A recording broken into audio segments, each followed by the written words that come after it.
So is our coach. You were back a little bit earlier than I was. And we're better coming back then as we continue on into KSL. We both had a wonderful vacation. I did miss casting, though. It feels weird to be gone for this long and not be covering something StarCraft related. Well, hashtag I am, hashtag excited, hashtag tasteless. Hashtag I, hashtag F, Yeah. hashtag excited, based off of our pre-show that we had going on there. It's good to be back, though. Yes. It's good to have you back. To be honest, I kind of missed you, Clef, but Yeah. I'll work with you today, I guess. He was your caster on the side. Yeah. It's okay. We have an understanding, so I Well. get it, Artosis. So here we are. We're back for decider matches. This is the end of the round of 16, which means the Yes. tournament's almost over. It's crazy. The We way go this this goes. long the whole time, Yeah. and then eventually we realize that we're close to the end. That's the funny thing about KSL. We're basically in like a very specific phase because it takes so long to get through the group stages. Then we eventually do get through the group stages, and here we are. Yeah. Here we almost are. It's over half the tournament, but Yeah. we are getting there. Some exciting and hopefully close matches coming up. We shall see about that. Of course, here's our schedule. It all ends on the 15th of December. That's right. So not too far away. Happy Thanksgiving, by the way. Oh, yeah. it's Everybody. Some of you guys are probably with the family watching KSL. Other ones of you are trying to avoid the family watching KSL, Yeah. whichever one it is. We're happy to have you here. I'm totally with you on both. Yeah. So do join us on Facebook. We're only on Twitch. And if you're down here in our audience, there are giveaways for the best sign that you can make. That could be a headset. It could be a keyboard. And if you're not an artist, you're too shy to put something on camera. Well, if you're too shy to be on camera, let's face it, you're not going to be okay tonight. We don't have a big showing here, so I think everybody's going to end up on camera one way or the other. But you can also win in a raffle. Yes, we have those raffles, and of course, you can watch the Korean stream to earn points. If you're in Korea, you can get Yes. into that. Here is the beginning of our schedule of the round of 8. Of course, we don't have who they're playing against as of yet, but we'll see that. Bearing in mind, we'll be playing next Thursday, 1 week from today, and Larba and Last the week after that. And this is, I mean, look at that top 4 tasteless. It's just a ridiculous set of players already making it through. Yeah. Here's what the rest of our schedule is going to be looking like as we get closer and closer to actually crowning a champion here at the KSL. And really, KSL, the last thing that we're going to be doing this year here is we kind of wrap up all the rest of the StarCraft. We finished up strong here in StarCraft 2 with Cyril being the world champion, the 20-year combo breaker. Yes. But Quite that's a not combo feeling. break. Yeah, no kidding. Well, we don't let things go infinite in StarCraft. We know how abusive that can be. This isn't Marvel vs. Capcom 2, okay? No. So, today we have Ware versus Light, Sulky versus Mini. I'm curious to see how Sulky versus Mini goes. Yeah. Sulky's had some interesting games. Mini, I think, is an excellent player, but he's had some ups and downs as well. Sulky, a player we keep saying is probably going to outperform everybody, and then he hits a bump in the road. Yeah. Despite looking so strong. It's been kind of weird like that, but as you say, we'll have to see how that goes tonight. They had kind of a bumpy match already. Should be quite a battle. So we're going to be jumping to this match in just a moment, guys. Do tell your friends to join us here.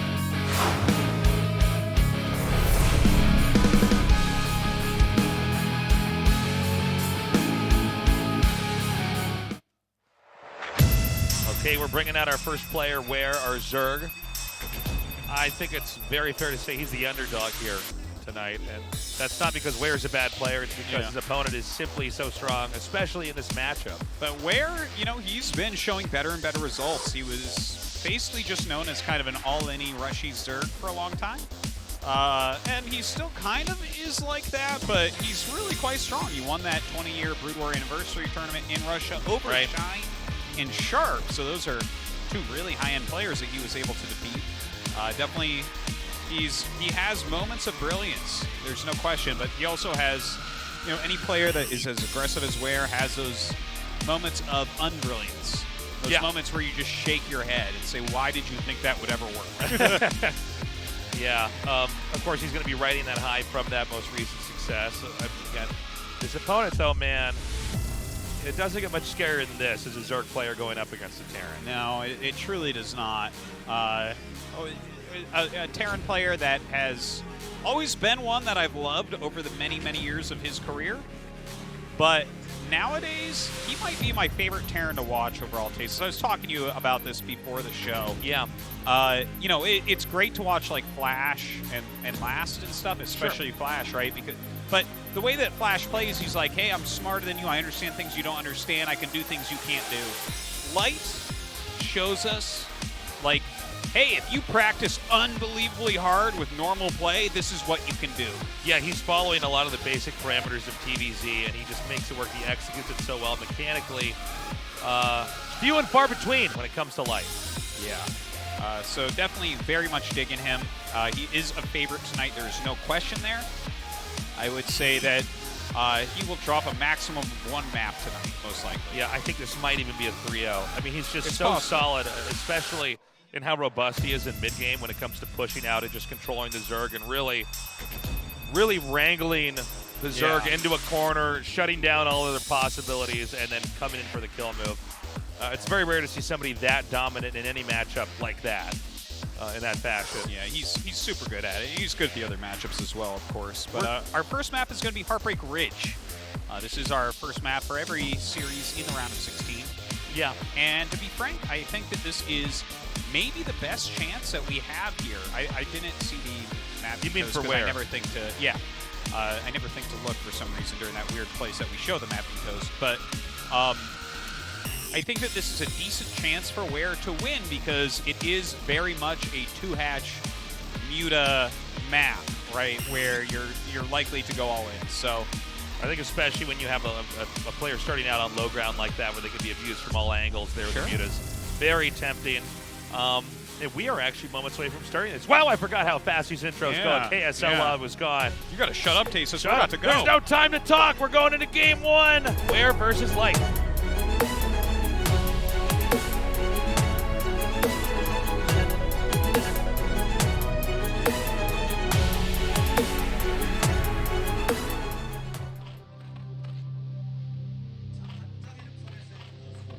All right. And here we are. Here we find ourselves. Did we find ourselves here? I think we knew where we were going. I find myself every time I watch StarCraft, Tasteless, okay?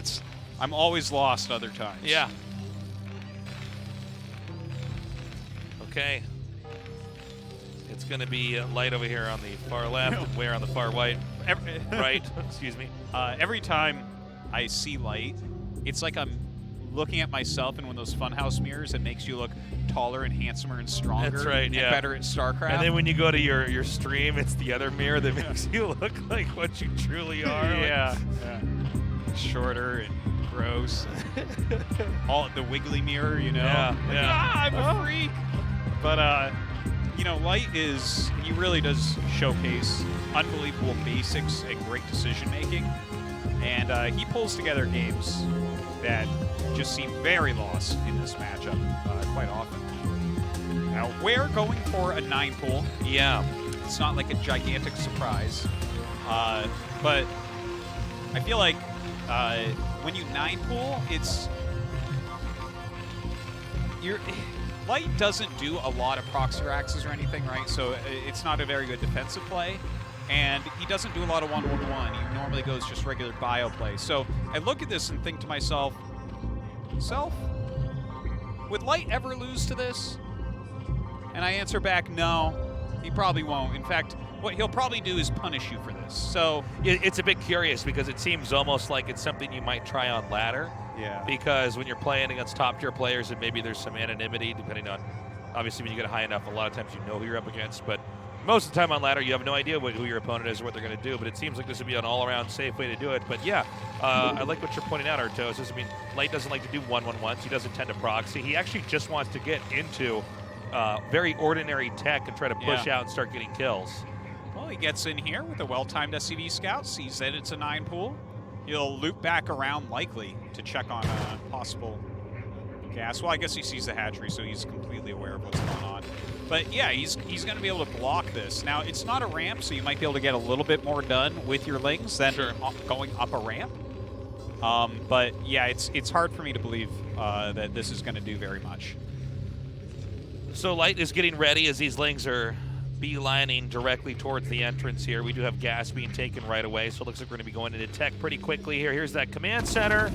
And the Lynx can try to target down that SCV, but with one SCV in the back here to repair, the Lynx don't really do anything. And this is what Artosis was talking about on, the fact that Light is probably going to be able to punish this. I mean, if you look at the trajectory of these two players based off how they open and where they might be going later on, I definitely like where Light is over Ware. Yeah, it's a super perfect block here. He's even getting his command center. He doesn't need to hide anything.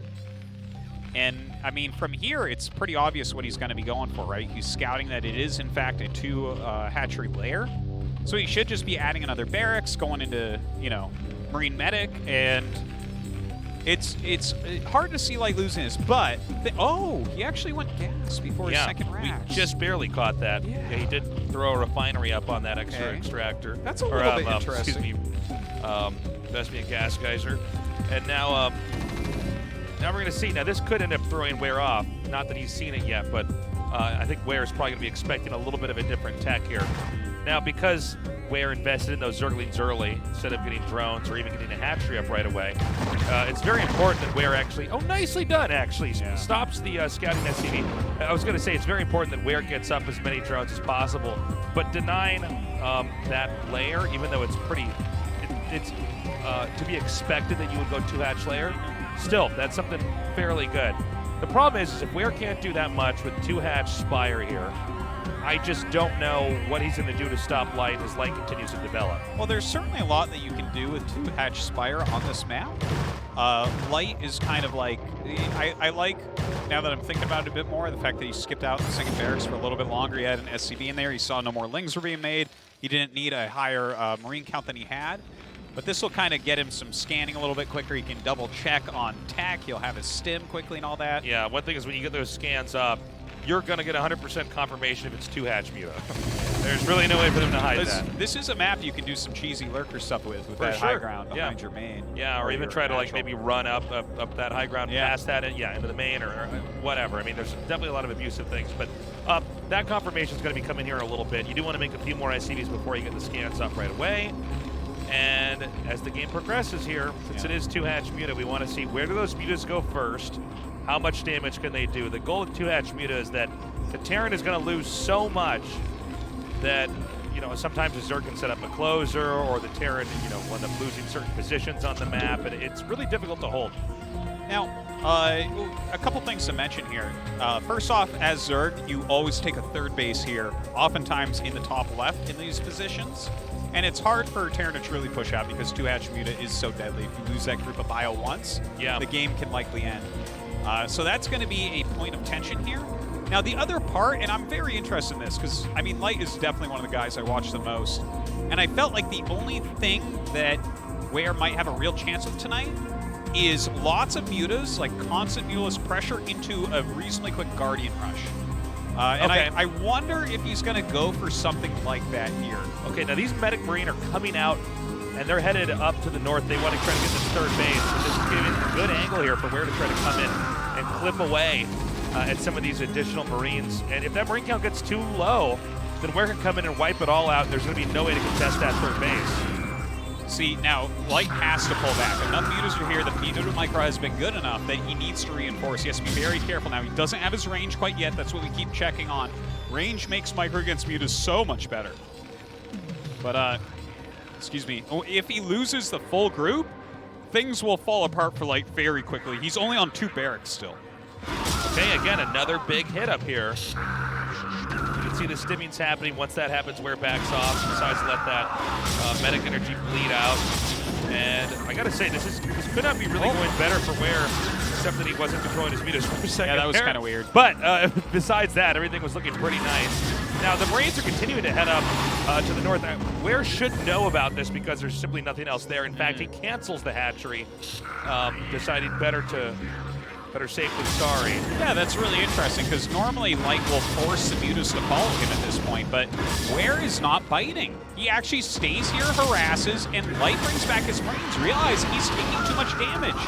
So far, I think that Ware is doing really well.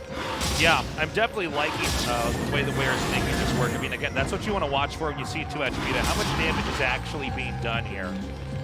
Because Mutas, they're active units. You can keep them out on the map and be controlling them constantly and doing damage constantly. And we've seen plenty of Terran players really easily shut this down, but this time not so much. Ware is really in good control. But again, that hatchery cancel. Yeah. I'm starting to wonder, because one thing that Zerg have to have if the game's going to go on for any certain distance is going to be a third hatchery. Yeah. And the fact that that was canceled and then Light didn't have to go up there and try to kill it, I mean, Light got some benefits out of this as well. Yeah, he certainly did. Like, he's doing fine in a lot of ways. Like, he lost some extra SCVs that we didn't really want to see lost. Forcing that cancel was fantastic, no doubt. And Ware continues to micro heavily here. A little bit of miss micro a couple times with the mutas near the natural, but knocking out even missile turrets at this point is quite useful. It's hard to get those back up with the mutas breathing down your neck like this. Yeah, it's funny because you think turrets would just make it so the mutas can never attack, but when you're able to clump them like this, since a lot of times the turrets will target a different muta or the Marines even as they come over these angles, you can end up with tons of bruised mutas that just aren't damaging like we're seeing right here. All these mutas are so low. If they could be targeted, then certainly more would be taken out. Yeah, this is really, really nice micro right now. Look at, like, he's just staying there. He's denying any gas. He's getting these beautiful pot shots off on these Marines. And Light sitting here on just 3 barracks. Like, pretty bad. He literally can't hit enough Marines to leave his base unless Ware really messes up with his mutas. Keep in mind, I mean, the Marines are suffering damage. Structure's taking damage every time these mutaglaves connect. So with the medic energy, sorry, I'm just getting done casting StarCraft 2 in LA. I keep want to say medevac. With the medic energy getting lower and lower, sometimes these glaives can come through and actually take out 3 Marines in a swipe. Yeah, these SCVs getting lower as well. At the same time, though, he's taking a lot of damage on these mutas. Light is very quickly rebuilding turrets that are lost. And if you really stay on top of that, if you can feel this out, if you can scan this out, that he's just building mutas, and you are continually making Marines and continually making turrets, it's very hard for a pure mutalist player to beat you. For the time being, we have Light boxed in. Mutas are massing up more and more and more. And Artosis, I actually catch the tech.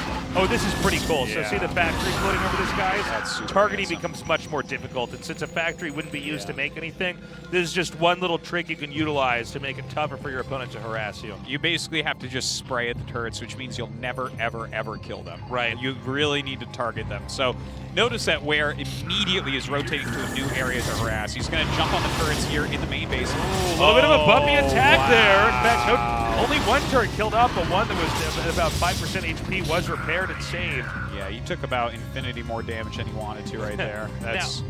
oof. I'm sorry, what is the tech looking like back in Ware's base, Artosis? 0. He's just on mutas, and we haven't seen completely an upgrade. stasis, right? Like, yeah.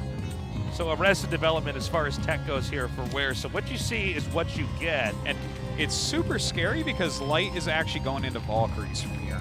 That's right. And once he gets out even one Valkyrie, all these bruised mutas are going to start exploding very quickly. When Light gets just a group of bio here against pure muta with, you know, 2 Valks, let's say, he's going to be able to walk across the map and kill everything. Yeah. Yeah, it's a very good point with the fact that they're this low. Just a few sprays there and everything disappears. And even though I think Ware's done a good job and put up a very good fight, it seems like Light is going to tech-wise outlast the other player. And from here, eventually the mutas are not going to be a threat. He can both defend the mutas if they attack back at home, or he can fight the mutas in the middle of the map if it comes down to that as well. Yeah. And that means that I think Light, if he doesn't have to deal with lurkers, which that tech is coming, but keep in mind that den just finished. Yeah. If there's not lurkers here to defend, and not enough lurkers to defend, then frankly, the Terran wins that way as well. I mean, as the game goes on longer, it would seem that Light should be in better and better shape. It's very true, especially... Oh, here's the first Valkyrie. There you go. A little bit of miss micro there for a moment. Hard to get that shot off, but... So this is where Light is deciding, okay, it is time to move out. He has that +1. The lurkers don't seem to be ready quite yet, and with those 2 Valks, like previously mentioned, he is going to have a very good time against these mutas. Oh man, this is so much damage. We already see a few mutas being eliminated in that block. Oh my god, and they're so low. They're so low. Yeah, I mean, there's actually nothing you can do against No, those. the third base is dead, and if so you is even get in Ware. that area, then you're going to lose all those mutas. Don't Wow. attack that Valkyrie. Okay. Whoa. Yeah, even if he kills it, though, like, you've done enough damage to the mutas, they're just not going to heal in time. So from here, it's like we might see like a lurker push by Ware. That might be how he decides to But spend look the at rest this of his game. second bunker coming down here is so good. Yeah. I mean, Light is basically just crossing his T's and dotting his I's to make sure that he closes this one out with a win, eliminating all other possible options here that Ware could throw at him. When you're this high in tech, 2-base versus 2-base, the Zerg really does not have a foot to stand on. It's like this is such a terrible spot for him. I gotta wonder about that cancel, by the way, at that third hatchery way back then. I think we might have had a different game. I'm not saying that Ware would have won, but canceling that, I don't know, man. It's a tough one. Yeah. I guess the other question is, how many players can actually beat Light in 2-hatch Muta? Well, I mean, no one's going to beat him straight up 2-hatch Muta, most likely. Okay, we have the attack coming in here now. Yeah, it's kind of nice. It's a lot of lurkers there, right? Yeah, I think the angling's going to be too good here, and this should be GG as the Mutas and the lurkers are eliminated, bringing us into game 2. Yep, GG. All right, well, yep.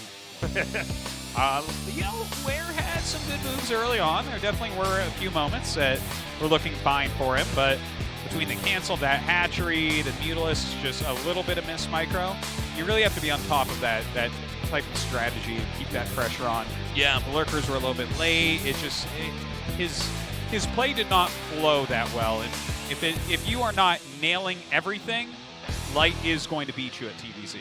Yeah, very true. Well, let's see how Ware does in the next game here. The problem is that Light is so strong in this matchup. There's almost no one that you can really compare him to in the way that he's so powerful coming into this. I think Ware had the right idea, not just for the player, but for the map. I think he was doing a decent job. There were some tough decisions to make, especially when we saw that those Mutas were starting to do the damage that they needed to do. That third base hanging. By the way, if you're wondering why would a Zerg player expand to that location, it's because the Mutas can cover it very easily.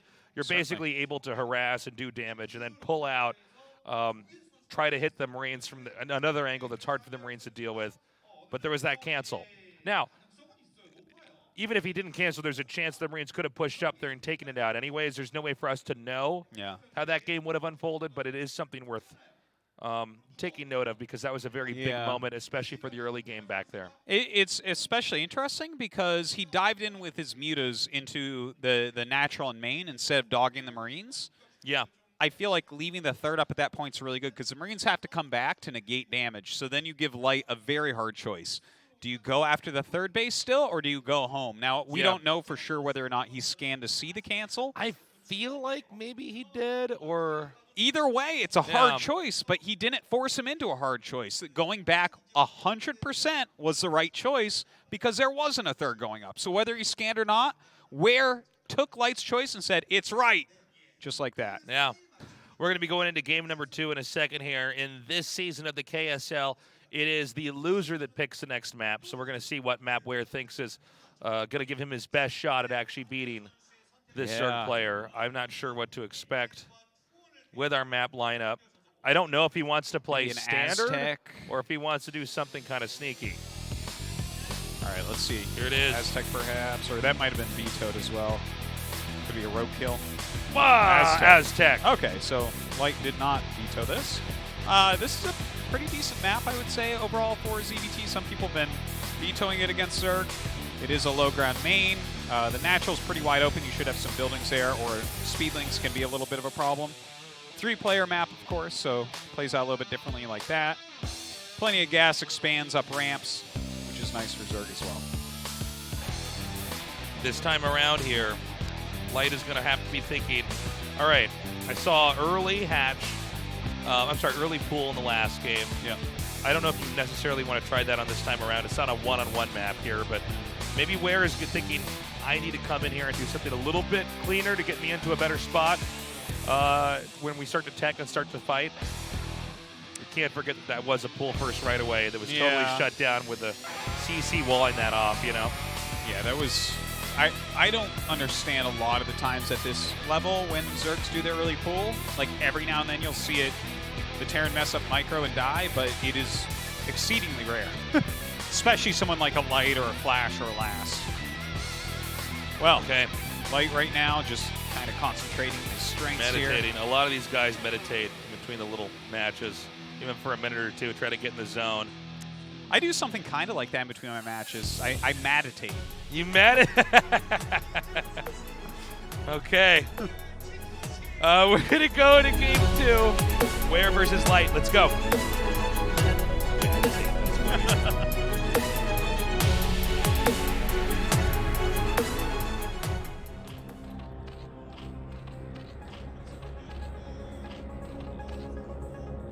All right, our Zerk Ware at 12 o'clock. And at, what is it, 5 o'clock? We 5 o'clock somewhere. We have Light. Yeah, that's right. And the Overlord is headed down towards the lower right. All right. Or at least is intending to set up looks that way. Spot there. Looks that way, Tasteless. So, we wait and see what shall Ware bring us with Light. It's almost always Barracks Expand. Of course, you can mix in other builds, but Light is just so good at that strong standard play. So well practiced within it. Light here, no shocker, with 500 APM to start things off. I don't normally like talking about APM because I feel like it's been one of the most misused numbers or metrics when people try to talk about StarCraft, especially in the early game. But I will say this much, I think that Light's APM is some of the craziest out of all StarCraft players throughout the entire game. He is so fast. He is pretty darn fast. And you can kind of tell that too when you see him late game in this matchup. He does not miss a beat with his Marine macro and moving his army around, hitting his irradiates and all that. Yeah. He's, I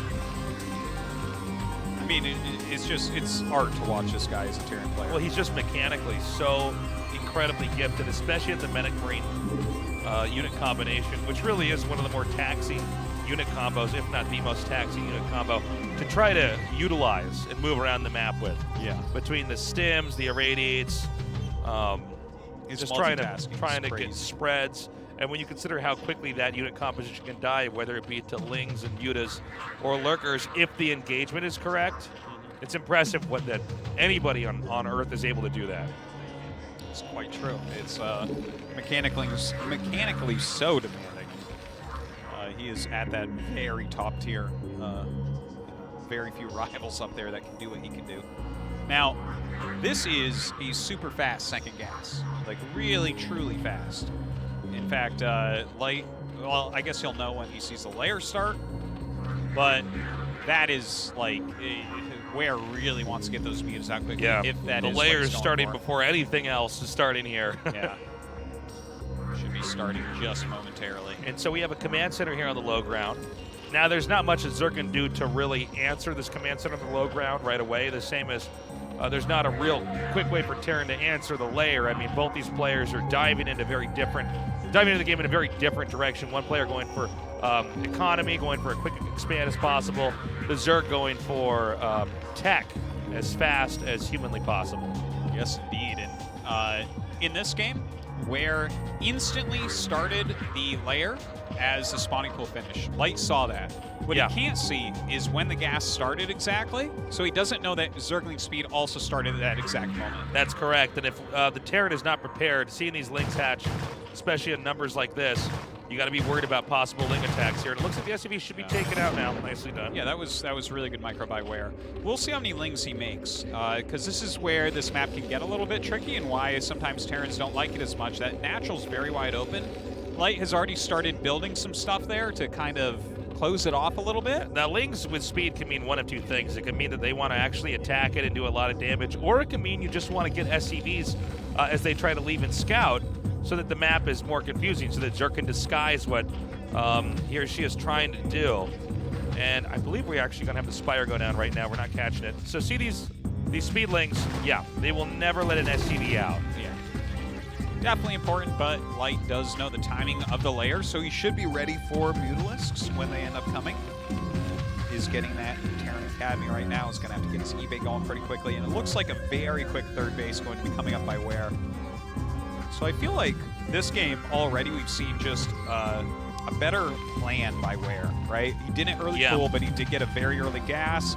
He's got the zergling speed. You can't scout this. You don't know when or where his third will be. In fact, you're not even 100% sure it's Mutas yet. Correct. There is always some kind of weird offshoot tech. We've seen a lot of different busts that have been going on in TVZ, whether they involve tech or not. And again, keeping the game ambiguous is key to success in an RTS because there's fog of war. So, yes, you know what's going on. Indeed. Something chess is direly missing. I know. Come on, man. Same with Monopoly. They show up. They already know ahead of time how many houses and apartments I got over in Park Place. Yeah. Jeez. Now, we have the initial scans coming down here. Yeah, we're seeing the minerals and gas plummet here, so we know these are, in fact, mutalisks being made. Indeed, we do. And Light is going to have that engineering bay finishing just momentarily. Of course, has his third barracks coming up as well, so it looks like he should be prepared. He's going to start his turrets immediately, though. That's right. If those turrets aren't up in time, the game could snowball out of control so fast. Mutas are such abusive units when you get them in high numbers. If your turrets aren't done when the mutas first get there, and your Marines aren't right there on your turrets, that can be almost game-ending. You can only imagine when Terran players first started to experience these rushes. It was bad, tasteless. Yeah. When these started hitting and you wouldn't necessarily have your turrets up, it was painful. Thank God for the game timer in Remaster. Okay, here we go. Mutas coming in, and that, oh my God! The SCV died, but the turret willed itself as a building to complete. That was crazy. It did complete. I hiccuped a little bit there as I said it. Yeah. The turret finished itself, Artosis. It's got a mind of its own. Indeed. Well, there is a driver to that turret. Yes. Much smaller than everyone else. He costs no supply, but the little man inside the turret. He must be so dizzy by now. Yeah. So we already saw a Queen's Nest going up here by Ware. Yes. I'm excited about that because, like I mentioned in Game 1, I've been watching a lot of Light stream. And the only thing I felt like Ware might be... Oh, that was a great scan. Yeah. He sees the Queen's Nest as well. That's hilarious. Wow. God. Do you feel like he should have hit it somewhere else if he was going to get a Queen's Nest in a build like this? Just because you don't know for sure where the third is. That's the most likely third. But, like, not everyone's going to... other people are going to scan your main and natural looking for Hydralisk Den or something. That's true. But, I mean, Light was kind of looking for the third anyways. I think, ooh, this is a great move by Ware. Oh, my God. Yeah, the rest of the Marines weren't met up with this. Yeah. And, in fact, even here, Ware could win this fight as well. Yeah. Light, you're in trouble, bro. Uh-oh. Lost 3 medics there and all of his Marines. So this is actually a nice lead right now for Ware. But yeah, just even strategically, every aspect of this game has been really, really nice. And if he does go into Guardians, it's just, I think that this is such a good play against Light specifically. Like, the way he plays is so bio-heavy. He's going all the way through here. Yeah, that's kind of... This is a pretty ambitious play, but actually beautifully done. Takes out the SCVs who are making those 2 starports. That's huge. We're going to have Guardians come into this. Yeah, to slow them at all is gigantic. Like, already, look at how much they've been slowed. Yeah, because you know that very soon now the Guardian tech's going to come. And every Wraith, it's so important to get that out. You want them in high numbers because Guardians don't die that quickly. I mean, Wraiths are strong in general. I should say their missiles are strong in general against air units. But you need a high number of them to really deal with this. And now these are just doing so much damage. Yeah, the harassment really is looking fantastic. Of course, these will be more shortly to Guardians, so they can definitely take this beating, and it doesn't matter very much. They get full HP when they finish Morpheus. So. Yeah, and with the 3 bases that Ware has, he's going to be able to really support this well.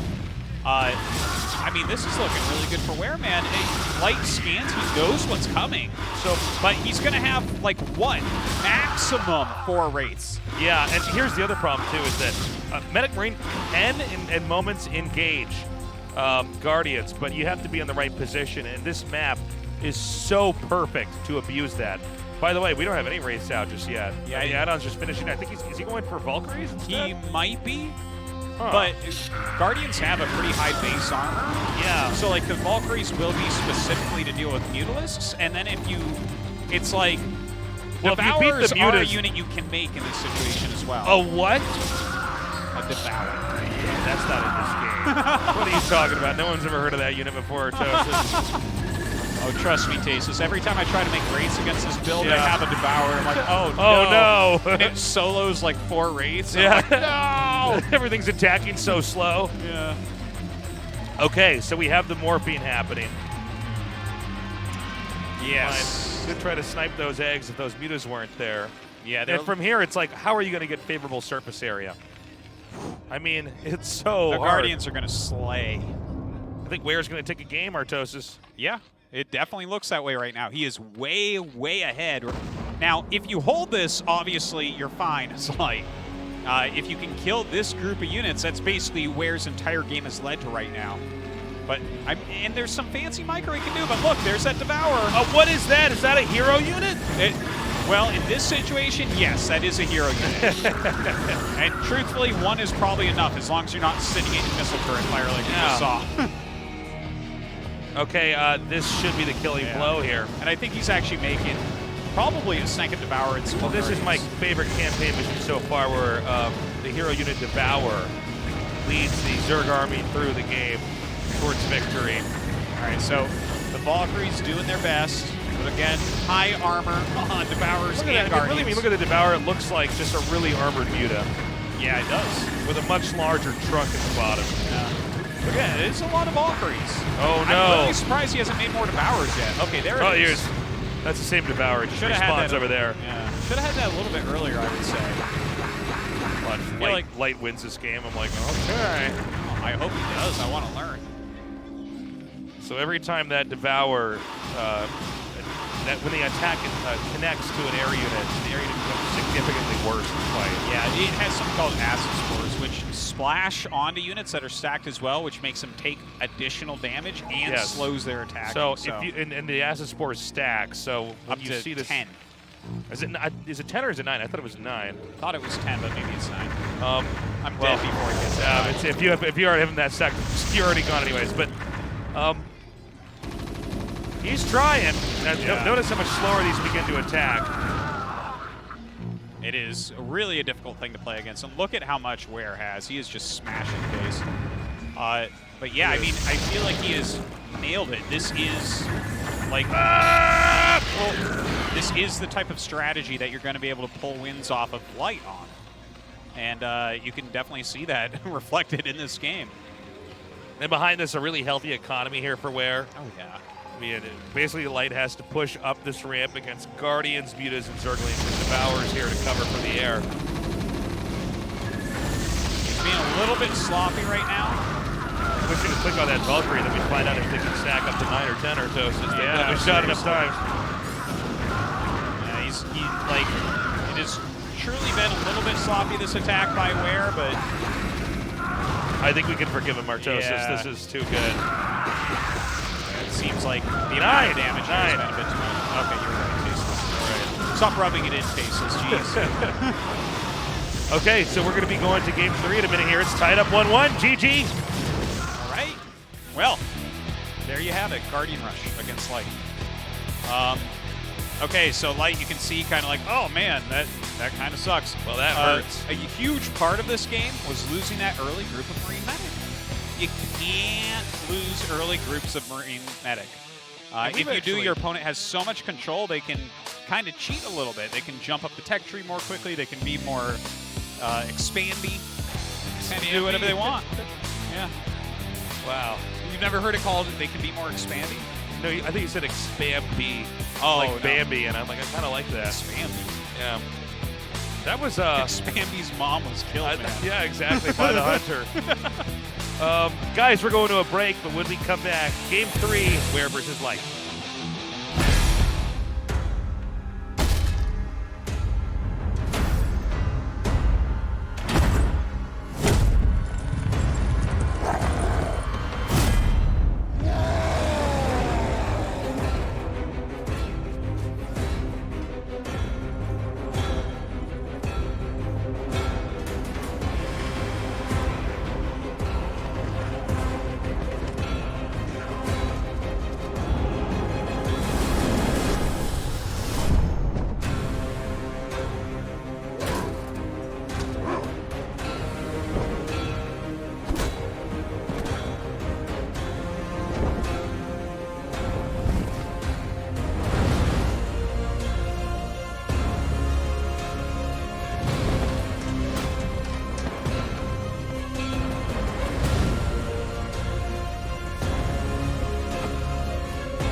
We're too late.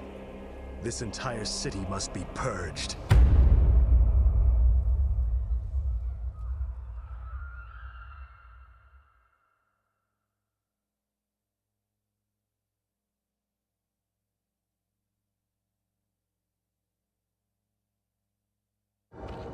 자, 2세트 시작이 됐습니다. 오버로드는 엉뚱한 방향으로 출발을 끊고 있는 것이 보이고 있네요. 에디에서 11시에서 경기를 시작했습니다만 한시적으로 경기를 출발을 끊고 있는 임홍규 선수, 그리고 1대0으로 임홍규 선수를 누르고 있는 김재훈 선수입니다. 최근에 경기 중후반 운영 끌고 가서 임홍규를 이기긴 하는 것은 쉽지 않다라고 다들 알고 계시거든요. 근데 운영이 첫 번째 세트는 완벽했습니다. 정말 좋았죠. 보통 12 앞마당을 하기 위해서 저렇게 오버로드를 보냅니다. 왜냐하면은 오버로드가 입구를 가다가 프로브를 만나면은 바로 스포닝풀을 짓고, 프로브를 안 만나면 12 앞마당. 왜? 프로브가 왔는데도 계속해서 드론을 찍고 있으면은 앞마당 게릴라 당하지 않습니까? 그렇죠. 그래서 이몽규 선수도 거리가 멀고 오버로드 방향을 딱 보아하니 12 앞마당을 준비한 것 같고, 이몽규 선수가 되게 단순한 부분이 있어요. 뭐 예를 들어서 방금처럼 그 두 번째 멀티, 일명 3용이 멀티에다가 해처리 입혀서 운영을 하다 지지 않았습니까? 그럼 2를 바득바득 갈면서 또 해서 이겨야지, 이게 아니라 이번엔 이걸로 졌으니까 다른 걸 한번 해볼까? 네, 이런 근데 지금 김재훈 선수도 생더블이에요. 이거 이거 잘못이. 이거는 칸 아래다 지었죠. 아니, 이게 너무 큰 쇼맨십인 게요. 지금 저 지금 정답. 수정이라고 해야 될까? 저기다 지으라고 지금 표시를 해준 건데. 역시 악동입니다. 그냥 안 해요. 필요 없어. 네, 본인 앞마당에 이거는 셀프 마페러시를 하고 있네요. 저거는 마페러시를 하기 위한 해처리 위치지. 자, 이제 그러면 냉정하게 생각해봅시다. 이거는 뭐냐면 본인이 고른 맵이거든요. 이거는 임용규 선수의 심리를 말해주는 거 아닌가요? 지금 실수가 이거 정말 큰 실수고, 사실 프로 경기에서 잘 나오지 않는 실수인데, 뭐 세 번째 멀티나 추가적인 멀티를 지을 때 실수는 종종 나오도 앞마당에 심지어 저렇게 표시가 돼 있는데 물음표 지금. 근데 지금 더 중요한 건요, 김재훈이 생더블 이후에 지금 정찰하면서 12화까지 봤는데 안전하게 상대가 해처리도 잘못 줬네? 이러면 이 경기 정말 기분 좋고 쉽게 풀어갈 수 있다고 생각합니다. 자, 물론 뭐 확대 해석하자면 쇼맨십으로 이러고도 이긴다라는 걸 보여줄 수 있을지는 모르겠습니다만 어쨌든 실수는 실수예요. 네, 저거는 사실 쇼맨십이라기보다는 실수입니다. 엄청 실수는 실수죠. 맞는데 만약에 이런 식으로 실수를 하고 이겼다 이러면 김재원 선수 입장에서 타격이 큽니다. 모르는 게 약이라고 차라리 모르는 게 나아요. 근데 이몽규 선수가 막 세계대회 나가서 퍼포먼스 한 거 이런 거 보면은 저거는 이몽규식 진짜 쇼맨십 표적할 수도 있고요. 자, 보도록 하죠. 결과는 이제 알 수 있겠죠. 생각보다 저글링이 많습니다. 지금 많아요. 자, 이번에도 프로브 해주고 있고요. 만약 계속 저글링이 나온다면 본인이 실수했다는 걸 안 걸 수도 있어요. 보통 프로 선수들 간의 경기에서 저런 실수를 하면은 이제 운영을 많이 안 가고 공격적으로 그냥 게임을 끝내는 선택을 이몽규 많이 하더라고요. 선수가 앞마당에 저 잘못 지은 거 아는 거 같아요. 프로브 커트하고 나서 저글링 수비형 저거 할 때는 저런 식으로 저글링이 많이 안 찍힙니다. 그렇죠. 지금은 드론이 나올 때예요. 근데 저글링이 나왔다. 이거 한 번 더 기다렸다 가야 돼요. 지금은 너무 빠르고 한 번 더 기다렸다가 저글링으로 몰아붙이고 뮤탈리스크로 끝낼 생각해야 됩니다. 그렇죠. 자, 일단 스파이어 테크 그리고 라바가 일제히 다 변태 들어갔고요. 지금도 적지 않은 숫자의 저글링이 보유돼 있습니다. 저글링. 지금 이몽규 선수는요, 2번 라바 튀어나오는 순간 저글링 다 달려서요, 게이트 부셔버리고 강제로 저글링 밀어 넣은 이후에 그냥 뮤탈로 끝내버려야 됩니다. 근데 지금 이 커세어가 말씀하신 것처럼 보자마자 바로 또 대처할 수 있거든요. 지금이에요. 이몽규는 가서? 이게 앞마당 오는 순간 지금입니다. 지금 달려야 돼요. 그렇죠. 이젠 걸려요. 이제 걸렸거든요. 해처리도 없고 확인. 드론도 없기 때문에 확인. 자, 일제 이몽규? 저글링. 이거 통하겠는데요? 자, 질럿 두 개가 밖에서 놀고 있어서 늦었어요. 게이트. 게이트웨이 깨질 것 같습니다. 일단 게이트웨이 이거 통합니다. 통해요. 캐논 둘러싸기 시작한 이몽규 선수. 통했어요. 이몽규의 와, 이몽규 잡았습니다. 분노의 저글링 러시 뚫렸어요. 와, 이몽규 진짜 대단한 선수네요. 나 건드렸어. 저글링 좀 해주고 진짜 이거는 뭐라고 해석을 할 수 없는 우리의 차원을 넘어서는 이몽규 선수. 지금은요,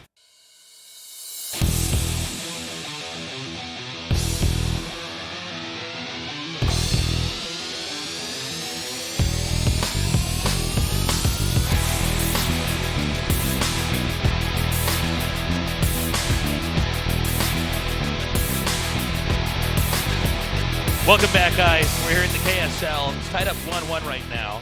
You were mentioning earlier, Artosis, you thought Ware might be able to take one game. I have to say that was an impressive victory by him. He took down Light before Light was able to do what he's best at, which is capitalize on having two bases, push out, and shut down the Zerg's third. But is there any chance that Ware could do it again? So I feel like Light has two real weaknesses. Like if you can play like a really perfect early game with Ling Muta, that's going to be very good against him because he's very confident in his Marine Medic move outs. So for instance, we've seen Sulky bash him before because Sulky's so good at that phase of the game. I don't feel like any other Zerg on Earth can quite do that to him. And then other than that, and I'm not even sure why, it's just I was watching him practice for this match on stream for the last few days or so, and it just, for some reason, it stuck in my head that Guardian, like Muta into Guardian, would be a good build against him. And I can't even really put into words why, but I think that is probably the best chance that Ware is going to have here. Well, it seems like if you're going to go Muta into Guardian, you have to play around that as the Terran and really adapt and try to, prepare and shut that down. You can't just play standard and kind of hold everything off. It's a very specific thing. It's very sharp from Zerg. Yeah, but also if Zerg doesn't pull it off, the Terran does punish it very hard. Oh, absolutely. You're in tech that is basically useless. If Terran can drive that out and Terran keeps the two bases, the Guardians are kind of an afterthought at that point in time. If you can't keep the Terran in their base, they are in trouble. Now, this map is not good for what I've been talking about here. This is definitely a big macro map, so no shock that Light chose this map after losing Game 2 in this best of 5. This is the ultimate map for Light. Like, this is the map where he's going to get a ton of bio out in the map, and he's going to have way more bases than Zerg. Like, almost every single game you ever see him play on this map, he will out-expand Zerg and keep the most unreal, ungodly, unholy pressure on his opponent. Okay, we are getting ready to jump into this game. Right now, it's tied up 1-1 in this best of 5 as we go into Game 3 here of Ware versus Light. And that game's ready to go now. Let's do this. And do tell your friends to join us here as both Tastes and Artosis are back here casting the KSL.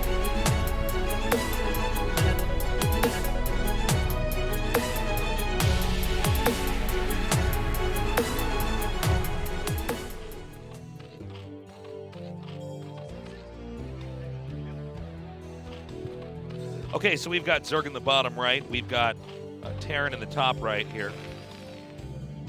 This was, I think you really made a good point, Artosis. This is a map that, especially Light, but Terrans in general, they know how to play all the way into late game against the Zerg on this map. Yeah, and there's more than one way you can do it, too. You can do regular bio into SK. You can do regular bio into mech. You can go 1-1-1 into a SK style. Yeah. Like there's a lot of different ways you can play it, and Light definitely is able to do all of them, but he's a little bit set in his ways right now, which I would say could be abused. But the thing is, if it's gonna get abused, it's going to be like a Larva or a Sulky or a Jaedong that does it, not a Ware, unfortunately. You know, like he likes Barracks expand. He likes going into SK Terran.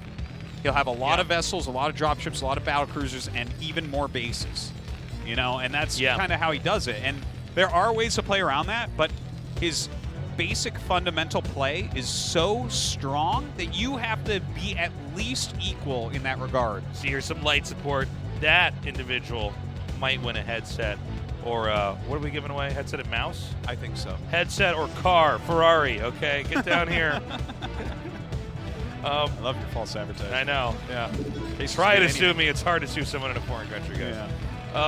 No, but seriously, come down here, guys. And for those of you in the audience, we still welcome more signs.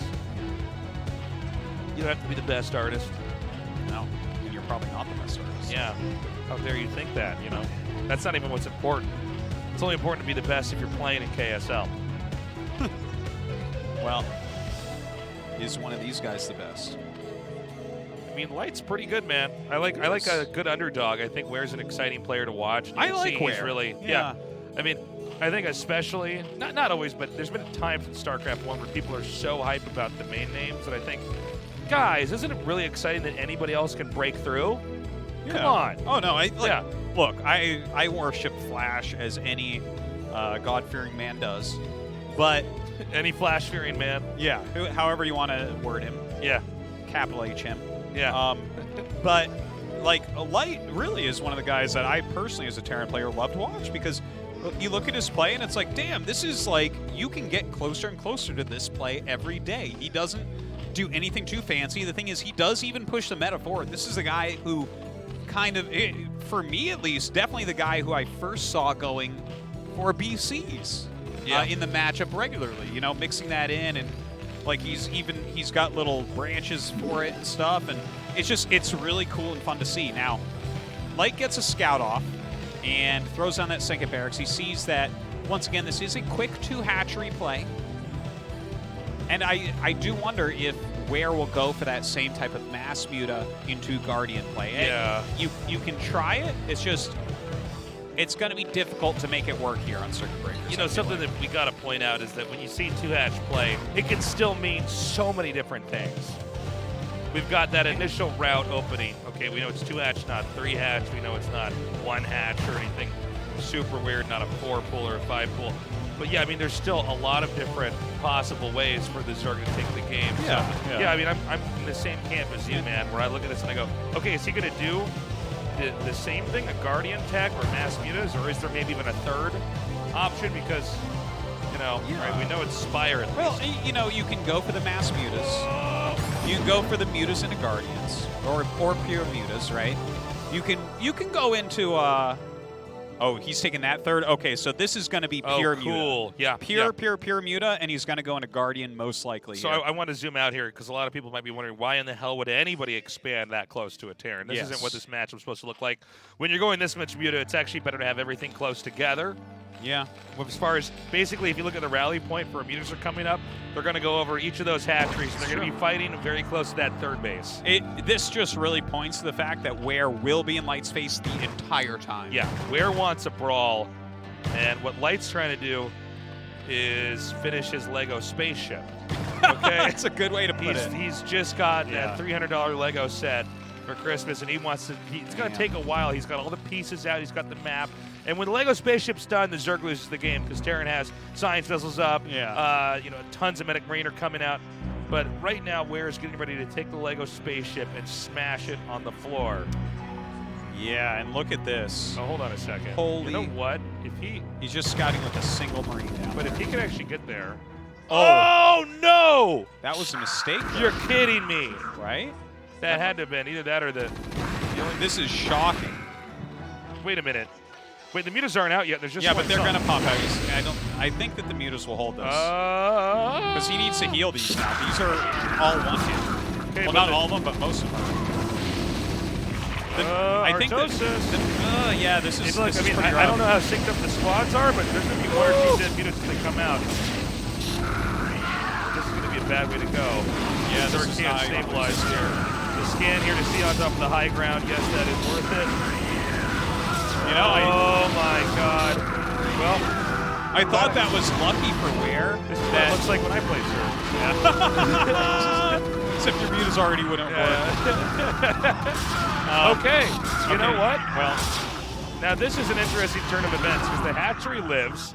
The third base got up and in fact was not scouted. And he all didn't these, lose drones. Yes, correct. And here we see all these drones are coming back. So what looks to be an absolutely awful opening where Zerg could have lost, the truth is Zerg kept the mutas alive. And you know, this has been a theme with Light is can he keep his Marines and medics alive for long enough to where he has some muscle on the map. And this time the answer is no. I mean, the mutas are basically still out and in high amounts. The Terran is basically paralyzed inside of his base. He can't leave at all. I actually am starting to like the way this game could go here for Ware. Absolutely. It turns on a dime. If he had lost the hatchery, or if he had lost more mutas, what'd he lose? 3 mutas? Or was it 2 mutas? I think it was 3. But now you look at this and the fact that he's going to go up to Guardians. Look how late everything that Light is doing is. He's only got 2 barracks. He's making his factory right now, but the hive could be starting momentarily. The Queen's Nest is already on the way. Yeah. So yeah, I'm digging it, man. This is Ware's game. Like, he's in control right now. And again, this actually combines the two things that Light is weak to, right? Keeping the Marine Medic first groups alive because he's so confident with them. And Fog of War vision when you do that is actually awesome to see. But and then also Guardian Rushes, right? And this is combining both of them into one game. Or maybe not. The Hydralisk 10 starts, so we'll see. Yeah, I mean, I was going to ask you about that. When we see the Hydra Den there, I'm sorry, is he actually making a hive back home? We haven't shot He that does. yet. He has a hive on the way.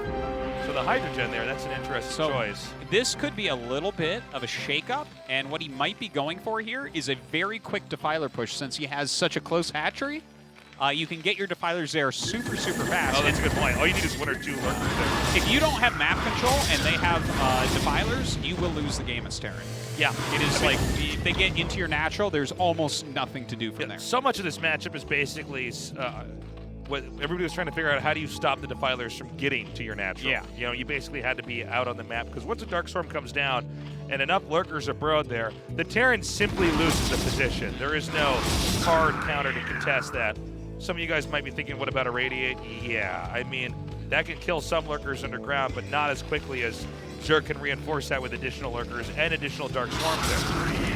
This is kind of a crazy game, too. I've heard a lot of scans. I don't think he's actually seen the third yet. I'm not 100% sure. But look, yeah. Oh, man. He definitely hasn't, because that's where the Hydras are. He's getting ready for Valkyries. Yeah, he's going into Valkyries. That's the last thing in the whole world that you want here. He's actually got enough bio now that the mutas don't matter anymore. Ware has actually played him here. And look at that. Yeah, the Defiler push is going to be incoming. And without vessels and without map control, more importantly, there's not going to be a way to stop it. Terran Marines are not going to hit anything under Dark Swarm. Yeah. Well, we could forgive that. Yeah. The Marines are going to come out here now. If the Marines can get enough of some space between the natural and are not completely caught off guard when lurker spikes come out and Dark Swarms go down, maybe he still has a chance. The problem is that just the onslaught of Dark Swarms and the lack of vessels coming out here points this game in a direction where it seems like it would be impossible for Terran to win. Yeah, Consume is going to be like that's the fatality move right there. We're waiting for Consume to finish. He's got a bit of a lurker contain up at the bridges, so it's hard to break over. Oh my god, is this hold position? No. Which, I mean, I guess either way it doesn't matter too much because this is like just a very technical push, and you have 0 here as Light to get through here. Now imagine if those are hold position. And they are, Artosis! Oh my god. Whoa! This is not a happy moment for Light. Yep, okay, so I can only imagine the pain that Light is experiencing right now. He was the favorite coming into this, and it looks like this could be a 2-1 lead here for Ware. As Ware is just mixing it up with this beautiful 2-hatch opening play here. Enough Defilers with Consume, not enough to defend here in the natural. Yeah, this is looking like it's going to be a win here for Ware. Yeah, this is really impressive mind games from Ware. Very good strategic choices as well. Pretty good execution. I mean, it's just impressive stuff. Yeah, these Lings and Mutas are coming forward here. The Valkyries doing their damage, but the story is really not about air anymore. It's about the ground with the Dark Swarm and the Lurkers. GG. Man. We're having the beginning of the upset. This is the other side of what I was talking about, why Light is such an exciting player for a Terran player to watch. His basics, his fundamentals are so strong. The thing is, when you are strong in these ways, yeah, you can Look see at Light laughing. He's like, oh man, I can't believe that. He looked really distraught. He thought for sure it was Guardians. Yeah. But yeah, so this is the flip side of that, where it's like, we saw this actually while you were gone. JYJ was looking like this. Very good fundamentals, solid builds. The thing is, Light is playing it kind of like it's ladder, and he's like, I'm going to have a positive win rate on this ladder session, right? And he's one of the top ladder players on Earth. He actually took first place from Flash last season, for instance. Yeah. But in a situation like this, mind games become so much more important, and he's doing the same thing over and over. He's like, oh, I'm expecting you're going to continue to play like this. Yeah. And what is Ware doing? He's mixing it up, and he's playing counter to that. So Light is actually getting a little bit out mind gamed, even though his base skills are stronger than Ware's. So in this best of 5, we've seen all these different approaches here from the Zerg, doing different techs. We saw Mass Muta game 1. We saw the Guardian tech in game 2. And then in game 3, we saw what looked like it could have been Mass Muta again, but then he switched right into a Defiler push that close third hatchery, of course, makes it very convenient to actually get Yeah. that Dark Swarm up over at the natural. But does, I guess the question we have to ask, just based off the way this game is going, since Light is always the one that has to respond, does Light, or rather Ware, have another strategy, or is he going to try to mix it back up into one of these previous play styles we saw in the first 3 games? Gosh, I mean, the world is his oyster, right? He gets 2 tries to knock out Light. Well, also, I guess we have to look at what map is going to be used here. Light gets to pick that map again. What maps are left now? Do you know? Well, there was vetoes, but yeah. Roadkill, Fighting Spirit, and Benzene are the 3 maps we haven't seen. 2 of those are vetoed. Not entirely sure which 2. Or wait, no, there's one more map too. Big Game Hunters is the Eddie. other map. We'll see if that one's actually picked. Eddie. He probably vetoed Eddie if I had to guess. Light did, so. I could see him going for Fighting Spirit. Yeah, Fighting Spirit. If that wasn't vetoed, I would be surprised if that's not his pick because well, it seems it's like so Light standard. is like he's like the supercomputer TVZ. He wants to be on the maps that we've had the most data, the most testing. Yeah. He wants to know everything about the map. I think map wants to be. Oh, it's on Roadkill. Okay. Okay, so that might have been the veto then of Ware, Fighting Spirit. Wouldn't be too surprised about that. He doesn't want to play those standard maps. But Roadkill, I mean, you can play a pretty normal game here. Yeah, you've got the low ground main. But, yeah, I mean, it's not too weird, even though it's a very different map. Let's also keep in mind there's still plenty of all-ins normal. that you can do that are not interesting two-hatch techs. You know, we've seen, Yeah. especially with players like J-Dong, a lot of Ling rushes, a lot of Ling Hydra rushes are possible. I don't know if we're going to have anything like it this time around. I'm just going to put it out there, though. You can clearly see that Ware is attracted to playing around a standard game. Yes. He's basically watching this Terran try to macro up, tech up, and he's looking for every opening to come in there and punch a hole through the opponent. Yeah, it might be time for Light to mix it up a little bit here, show us something a little bit new, but I think he's going to keep pretty standard, to be honest. Okay, guys, we might actually see a huge upset here where Ware can 3-1 Light. Light is untouchable in TVZ, I guess, until today, man. Yeah. And we're seeing one of these up-and-comers continue to rise through the ranks and take down these gods of Terran, if that's the case.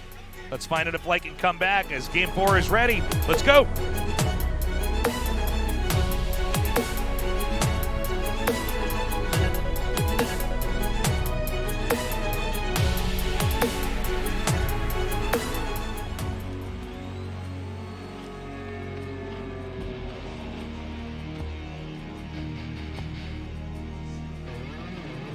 Okay, so we've got Ware here in the bottom, and we've got Light at the top. Okay. What is your take on the possibility of a Zerg? Well, in this case, Ware. Let me say a Zerg, like it's hypothetical. What is your thoughts on the possibility of Ware doing an all-in, a crazy timing attack meant to punish a Terran who's just trying to play a straight-up macro game, trying to get that command center up as quickly as possible? I think Light's early game is too strong. If you're going to do an all-in, it's the chances of it working I don't see is very high. Early pools, he's not going to be out microed. You know, like a two-hatch lurker, that stuff like that, it's so hard to make it work at the pro level. You know, you can definitely take wins with it occasionally, but in a situation like this, I'm not so sure. I wouldn't mind something like I'm trying to figure out how to play against Light, but again, it seems like the real ways to get him are getting that first Marine meta group or, you know, some sort of very specific tech rush. And I'm thinking of the other tech rushes, and they don't really fit as much. Okay, so this is a 12 pool gas. Yeah. So this is just a very fast two-hatch Muta style, most likely is what we're seeing. But, I mean, well, let's keep our minds open to what Ware might have planned here. So Light sent out that first scouting SCV. I hate to typecast Light's playstyle too much, but I mean, we really don't expect him to do anything too out of the ordinary here. I mean, there's nothing wrong with it really either. Although you do see how Ware is trying to play around that standard style. Yeah. It's definitely going to be interesting where it goes with this, right? Because what we've seen is the Mutalisks You know, game 1 he tried to get into like lurkers, but it was too late. That was kind of a little bit of a dumpster fire. Then we saw A little bit of a dumpster a little fire. bit, like not when you call the fire station for it, it'll burn itself out. But, It's you know. it's just a dumpster that's on fire. It's not you know Yeah. plenty of dumpsters on fire, an No. alarming amount, and It's a good fires going quite 10 feet, 12 feet high. Yeah, no, it wasn't that. It No. wasn't that. But the the Guardian Rush, that was well done. That was a good job. In game 2? Yeah, he killed a group of bio to get into that easily. And then game 3, Light seemed like he might kill the Natural, which would have been like victory basically, but then did not. Right, so That was an especially weird moment out of all the games we've had because it really did look like Terran was probably going to take it. But if you can control those meters well enough and you don't lose them right away, and the Terran can't quite target it down, then you do stabilize, and then this weird thing that looks like it could have been an advantage, and in another reality, it probably was an advantage depending on how the units paired and fought. You would have won the game, but instead now you're locked inside your base. You're in timeout, and Zerg takes total control of the map. it is a very funny thing, the way that this works. Like if you really damage some buildings but lose units for it, like you see it in all sorts of matchups. Like for instance, you'll dive on a hatchery at Nexus Command Center, right? And you'll lose your army, you won't quite kill it. Well, if you killed it, that probably would have given you an advantage. But if you didn't, then suddenly your opponent has a big advantage because you trade all your units basically for nothing. And, that's where things can go wrong. Now, maybe Light is just going to play like a more careful game here, not overextend with any of his bioforces. Because here's the real thing and why I'm kind of a little bit disappointed. Okay, look how he's building this, actually. He's afraid that this is Lurker. Yeah. See that He placement? wants to have enough of a blockade set up. This could be Lurker, this could be Link. Like, having your Academy out there, Okay, oh now- my god. Oh my god, one of those Lings getting caught on the SCV for a second. He took a lot of damage on these Lings. Yeah, now there's a second wave of Lings here. I don't know if the bunker is empty or if there's maybe 1 or 2 Marines in there, but this damage is going to start to add up very Oh my quickly. gosh. And now Light, and of course Terran's pretty brittle early on. Yeah. Light's going to have to defend 2 locations at once, and now hitting the scanner. Oh, and that That kinda, is so smart. Yeah, that almost telegraphs, like, hey, it could be Lurker still, you don't know. Yeah, I'm crazy. Crazy, this could be anything. Yeah. When in fact it's Spire. Yeah, and But it's subtle, but I mean, these are the moments where you think, oh my god. There's- There was nothing in there. I thought there would have been at least one Marine in there. we got bad news, Terran fans. I don't think Light's making it to the next round. He doesn't have an eBay. Sorry, Terran fans, your boy Light is toast.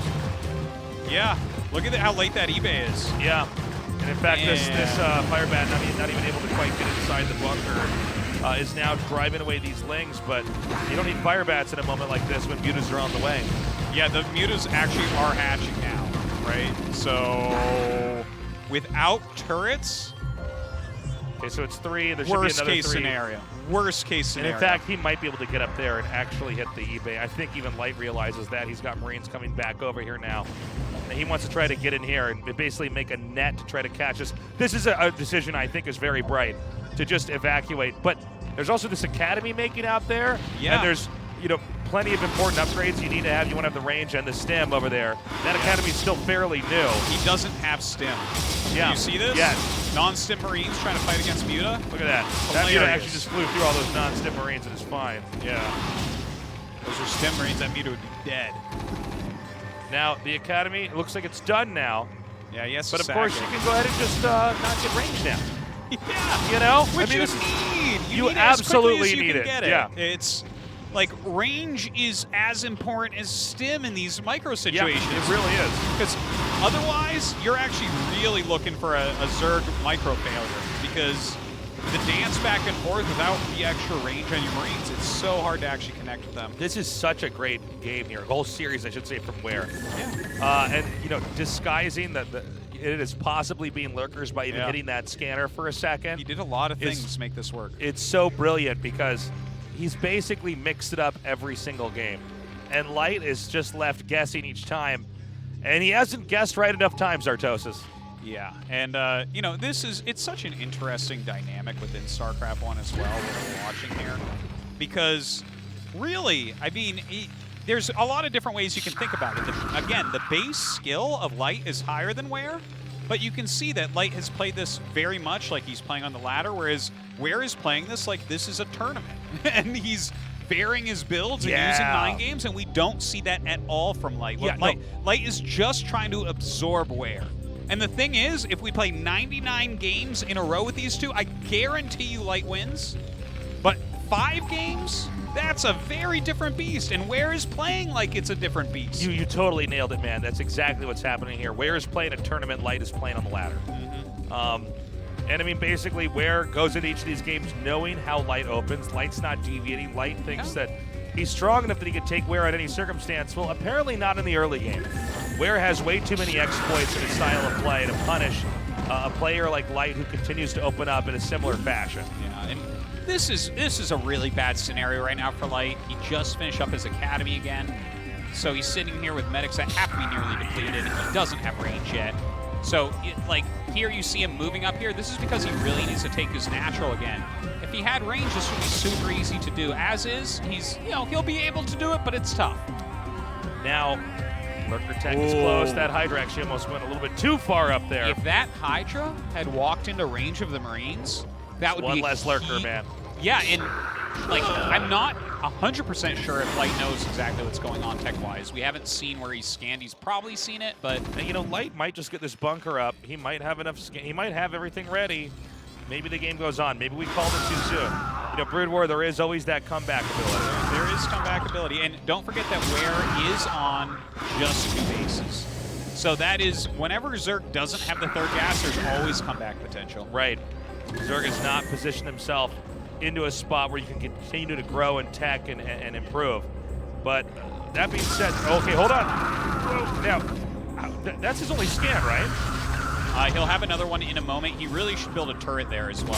Yeah. Well, if he can get anything set up over there. At this point in time, I'm thinking Zerg can just throw everything he has. Yeah. And this basically goes down. So, yeah, this looks like Micro is no longer a factor. It's just who has a bigger army.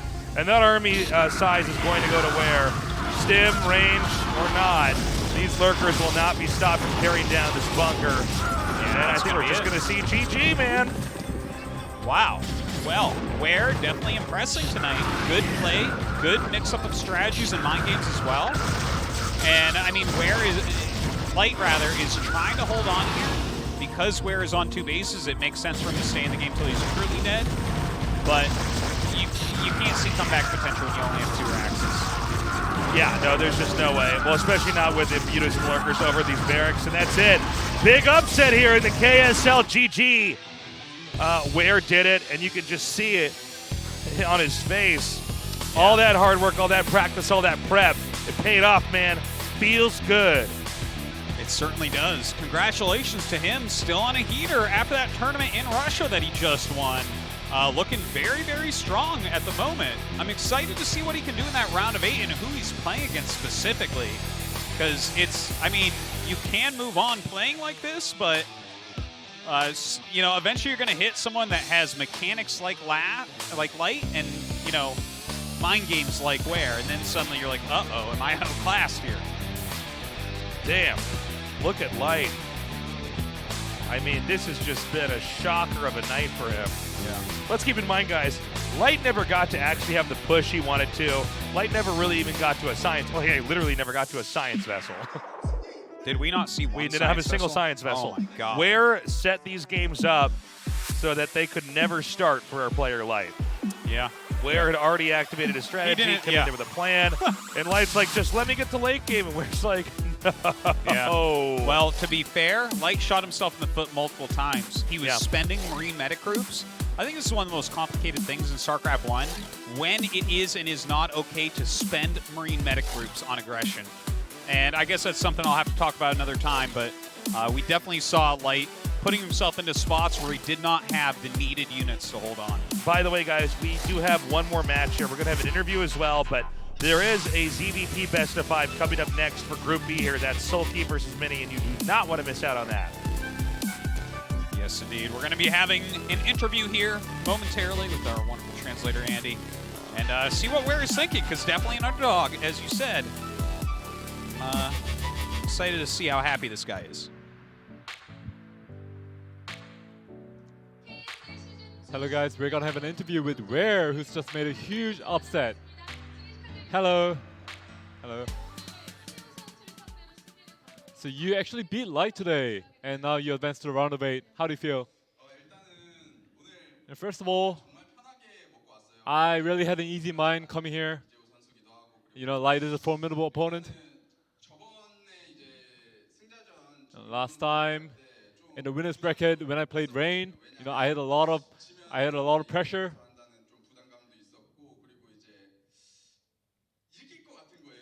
You know, today I felt like I could actually win. And this time, you know, coming here with an easy mind, you know, I practiced a lot because I had a lot of practice time. And, you know, just good preparation.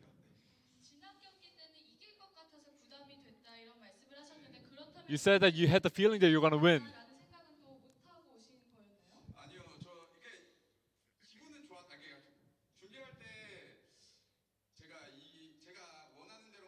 You know, when I was making preparation, I knew that as long as my plan worked out, I can actually take this victory. And you know, through a lot of scrims, I actually knew that it would work out. And today, here I am, beating Light. And you know, just my whole mindset was just do like I do in scrims. So you're saying that you had the confidence today. You know, people are calling you like the international Zerg player. You know, every time we see you, you have a different play style. What do you think about that? You know, going to Russia and winning the tournament was actually a big experience for me, and you know, it gave me the confidence that I could actually do what I can if I just put my mind to it.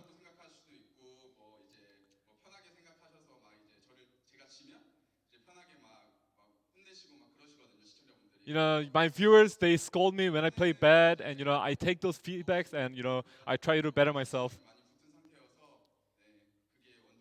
Yeah, I think that was my motivation. You know that victory definitely benefits you a lot.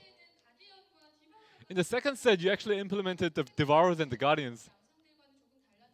You know, which was quite different to the other games. Why did you do that?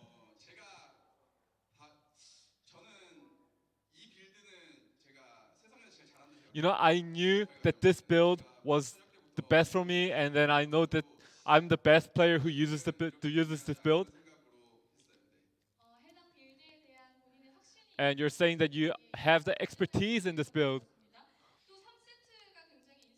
In the third set, it was very inspirational to watch. You know, having the Zerglings and the Mutalisks, and even spawning the Defilers to push your advantage. You know, I was constantly thinking about the build while I was playing the game. And then I knew that the opponent has already anticipated the Mutalisk play, so I kind of twisted it with the Defilers.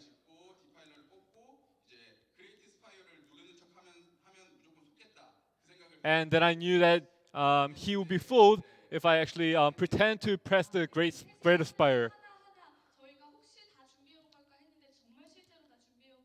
You know, we were thinking whether these builds were actually prepared beforehand by you or not.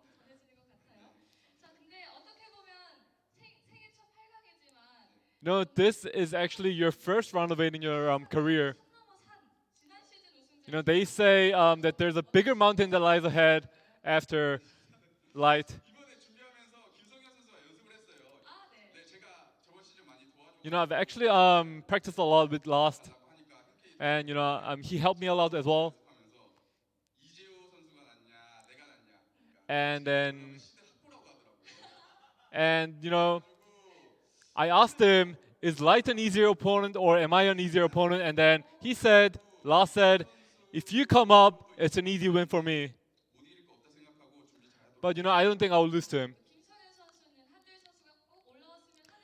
Well, Last is over there, you know, hoping that you come to the round of 8.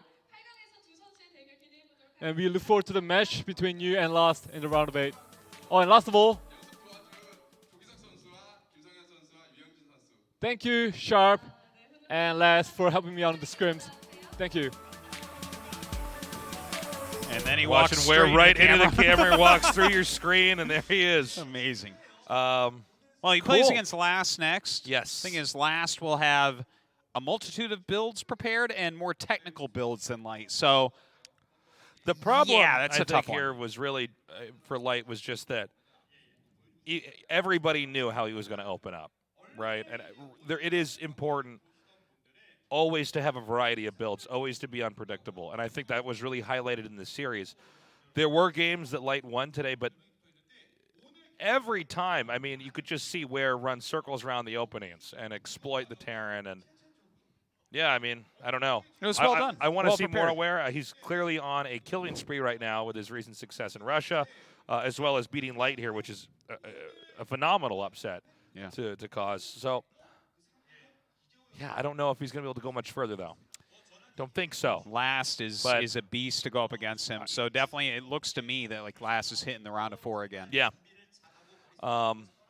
Cool opening series. Of course, we're not done, guys. We do have a PVZ coming up here.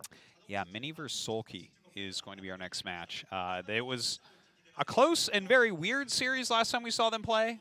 And then Yes. Sulky did take that one down, but lost to Mind.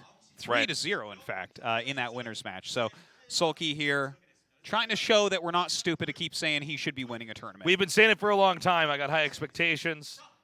Mini, one of my favorite players to watch play as well, but it's going to be interesting to see if he can redeem himself this time around. Yeah. Don't know what to expect from it, but Yeah, I I don't do know that I should be expecting a commercial in between, and you should too. And I think we're almost ready for that. We'll be right back here with that next best of 5. Stick